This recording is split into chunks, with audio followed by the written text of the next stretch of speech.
the incident that had happened on the 9th of August at 12:30, at around 12:30 in the broad daylight. As you are all aware, this kind of incident had happened several times now. And with the grace period of 48 hours given to the Assam Rifles, we have resolved the matter last night before 12. And regard to this, in regard to this matter, we have had a sitting with the Deputy Commissioner and the IG of the IGAR North. So, as for the meeting minutes as well as the clarification on the Angami Students Union, I would give the time to our General Secretary of the Angami Students Union.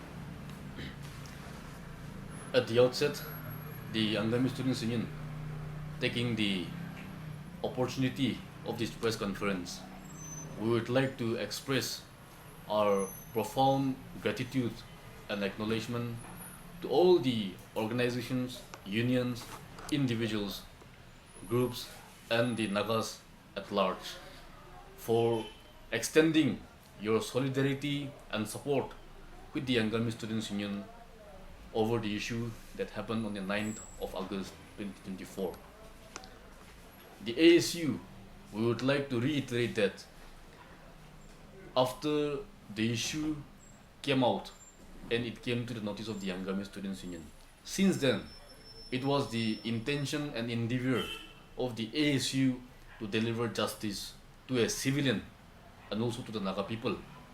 In doing so, as we have mentioned the other day, there may have been some inconveniences to the general public. However, we once again express our regret for the inconveniences caused. However, throughout the endeavor of demanding for our rights and justice, it is because of the support and solidarity of the general public that we are able to come thus far. The incident of 9 August 2024 is one among the many incidents which have happened to the Nagas. And it was fortunate that the incident came into the notice of the public. And therefore, the ASU would like to inform and remind all people concerned that every citizen or any individual residing within our jurisdiction is as important as the president of ASU and as equal as the president of ASU.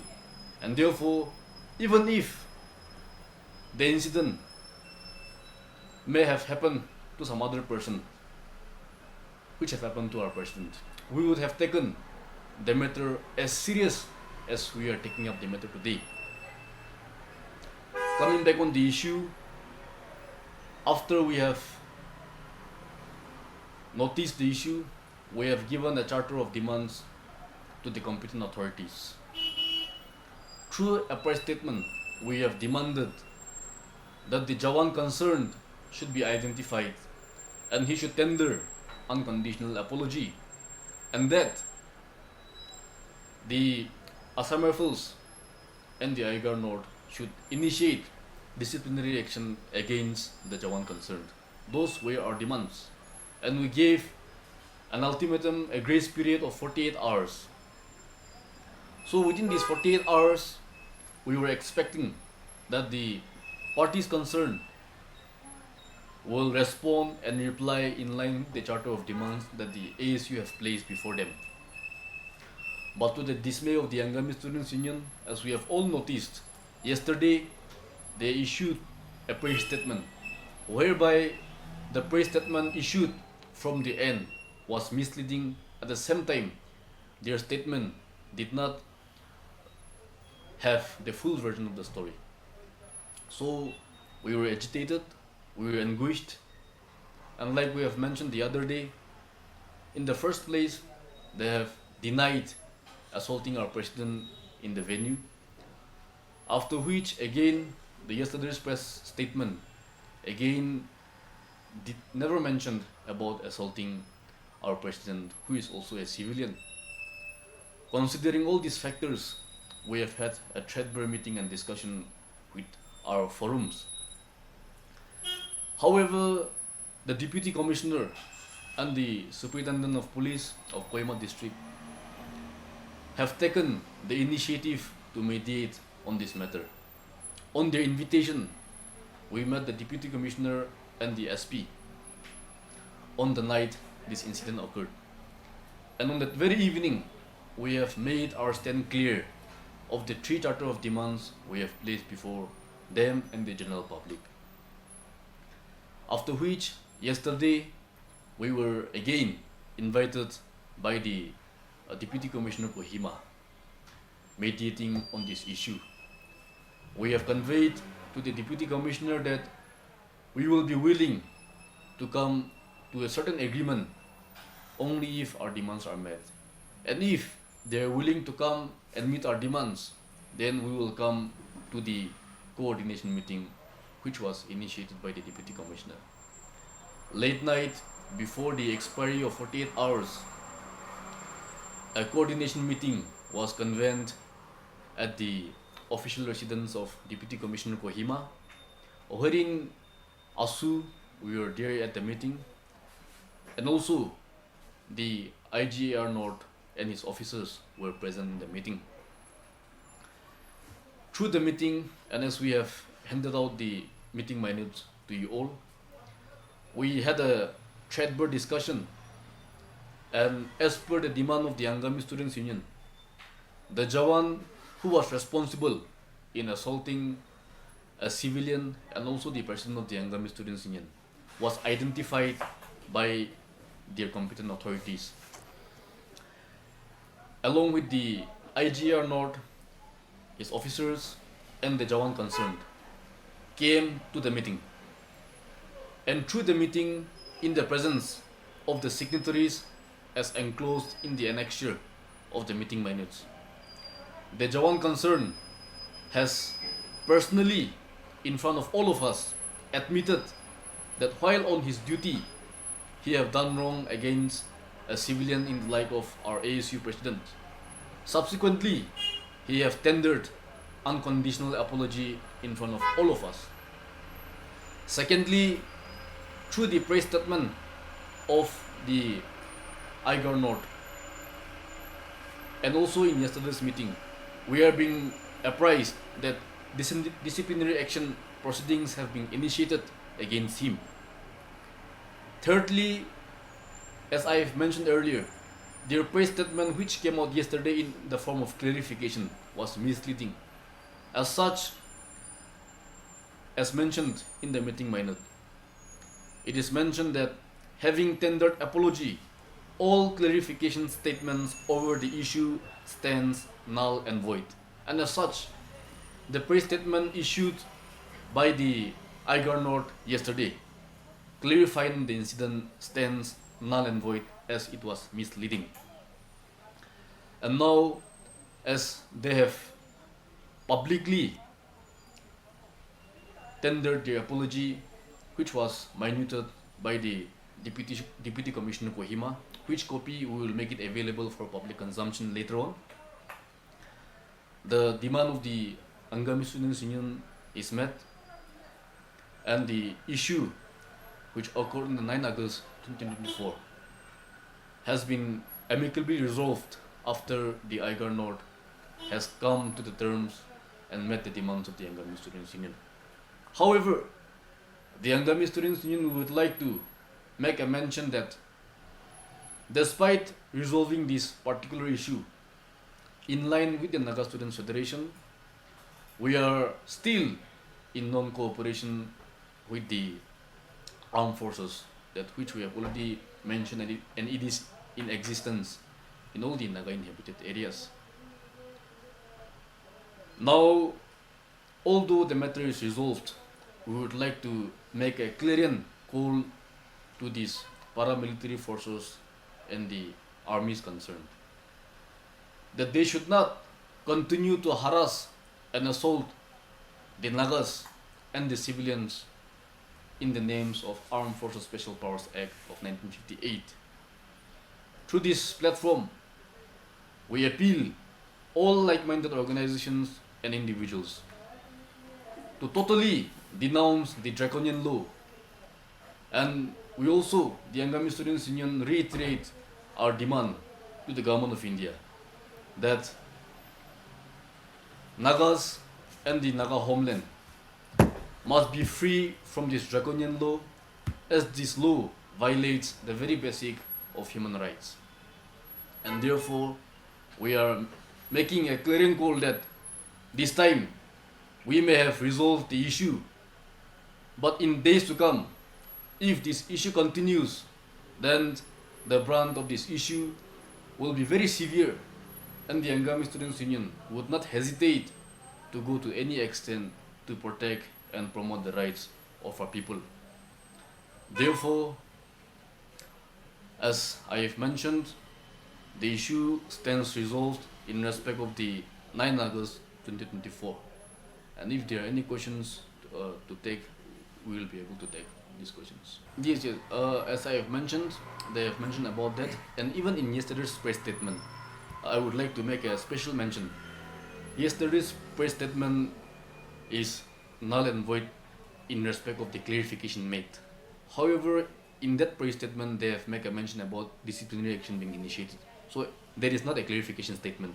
There is a reply from them in respect of our demand for taking action against him. So that stands, and we will monitor on this matter as well. After the issue erupted, we were in a discussion to file an FIR. However, the case being a civil case, and then at that point in time, since we are already in non-cooperation with the Assam Rifles and the armed forces, here we did not want to take the issue to the Indian court at the moment. We wanted to first ascertain the matter. However, as you have rightly asked, in the course, if they fail to take befitting action against him from the end of the Angami Students Union, we will take up any measures so that action is taken against the perpetrator. That part, we leave it to them. But in the meeting, what we have discussed in principle is that their statement being issued stands null and void. So whether they issue a statement or not, as for us, it is an official statement from them. So this statement of theirs remains null and void. We have heard from several civilians that they have faced the same issue, but they did not put this issue into the matter, and they were the silent victim. So we have heard, but still then we could not. In respect of this particular question, now what we are trying to mention is, in this particular stretch where the incident happened with a civilian in the like of our president, this is not the first case. Many such cases have occurred where the general public, although the thoroughfare goes through their camp, that particular public road doesn't come in within their camp. It is between, it goes through their camp. So the public road belongs to the public. So public should be given free access. And also they have mentioned that this area is considered to be a high security zone. In a high security zone, when the civilians and the public are not safe, there is no security. So it becomes a mockery. But as my vice president has mentioned, there are similar incidents where people were verbally harassed, and perhaps there are also cases where they were also assaulted, not to the extent of this time. But since they are common people, it went unnoticed and uncomplained. But in this line, we are also trying to mention that similar cases from the armed forces have happened to the Nagas in Naga homeland. And I think the incidents of the Oting incident, the Oinam incident, the Matikri incident, all these cases are still fresh in our minds. So these are some of the major issues. However, as we have also mentioned in our earlier issues, there were also cases where without any warrant, without any reasons, they are starting to raid the houses, residence of our common people. and then they are confronting with us when we are also banning them from flying in the aftermath of the outing incident. We have warned that they should not fly in the public places. Still then they were in defiance of these warnings, and they came out, they started to confront with us. So the intention and these little incidents that I have mentioned, these are all evidence and facts that the issue of this kind had been there before. But we are making a strong and a fervent warning to the armed forces that they should have no intention to repeat this kind of actions again. It is not a mistake, it is an intentional action. So if they intend to repeat this kind of actions again, then the brunt of the issue would be very severe, and we are making a very severe warning here. See, coming back on this matter, now the ASU, we are also in consultation with our apex organizations, and then we have informed them and told them that the road passing through their this army camp belongs to the public. We have clearly mentioned that it belongs to us. We have not heard his official comment on this, but we would like to make a mention that the ASU, we are going to seriously monitor on this matter, and as and when we are able to gather the right informations, we will be coming up with certain initiations. So we will keep you updated about the matter. Without any doubt, they have to. But as I have mentioned, we are in the process. But now, as we have asked, they feel that they are not safe. But here, if they feel they are not safe, how can they make the public safe? That is our question. And in their high security zone, when the common people, the civilians, are not safe, how can that area be a security zone for them also? So it is not, they feel that it is not safe for them, and even for us, we don't feel, but we have felt that it is not safe for us through this incident. So apparently they should venture to vacate the occupied place in the heart of the Kohima town. Nagaland TV, Sop Manulaga Awas. Watch us live on Geo TV and on your television sets as well. For Dimapur viewers, we are on channel number 994 in Global Chapter, and Kohima and Mokokchung viewers, switch to channel number 138 on Hornbill Digital. For all news and updates, follow us on Facebook, Instagram, YouTube, and Twitter.